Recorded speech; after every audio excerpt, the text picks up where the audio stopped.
C D A نہ کوئی merit نہ کوئی ضابطہ، جس پر دل آیا عہدہ دے دیا۔ 40,000 بورڈ میٹنگ، 2 لاکھ ماہانہ پیٹی کیش، نئی گاڑیاں اور اب من پسند جونیئر افسران کی سینئر پوسٹوں پر تعیناتی۔ آئی ٹی مینیجر کو خلاف کیڈر ایڈیشنل ڈائریکٹر کا چارج سونپ دیا گیا۔ دستاویزات اور تفصیلات سب news per. C D A میں میرٹ کی دھجیاں اڑ گئیں، من پسند افسران کی تعیناتی عروج پر۔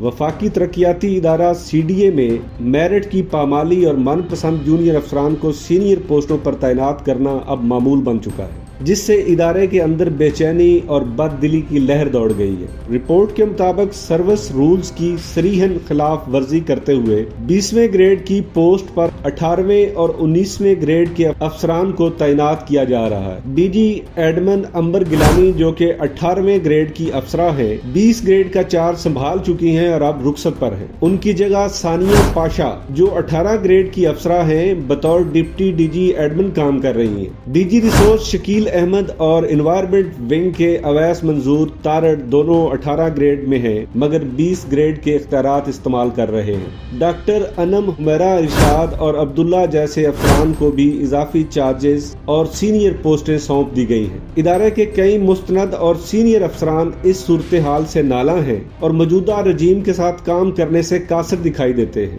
سینئر افسران جونیئر کے ماتحت کام کرنے پر مجبور ہیں۔ سی ڈی اے کے 20 سے زائد افسران کو ایچ آر کے ماتحت کر دیا گیا ہے۔ پروموشنل کورسز مکمل کرنے کے باوجود کئی اہل افسران کو اگلے گریڈ میں ترقی نہیں دی جا رہی۔ ان افسران میں نعیم اکبر ڈار، سید صفدر علی شاہ، عبدالرزاق، خضر ستی، خالد آصف، ظفر اقبال، سردار خان زمری شامل ہیں۔ اس سلسلے کو برقرار رکھتے ہوئے آئی ٹی کے انچارج انوار الحق کو ایگزیکٹو کیڈر کی پوسٹ ایڈیشنل ڈائریکٹر اسٹیٹ پر تعینات کر دیا گیا، جو کہ قابل افسران کے حق تلفی کے مترادف ہے۔ رپورٹ کے مطابق سی ڈی اے سے پلاٹس لینے والے بعض ڈیپوٹیشنسٹ افسران اب واپس جانے کی بجائے ادارے میں ہی رہنے کے خواہش مند ہیں۔ سی ڈی اے جیسے قومی ادارے میں اگر قانون، ضابطہ اور میرٹ کو یوں ہی نظر انداز کیا جاتا رہا تو اس کے نتائج نہ صرف ادارے بلکہ شہریوں کے اعتماد کو بھی شدید متاثر کریں گے۔ سب نیوز اسلام آباد۔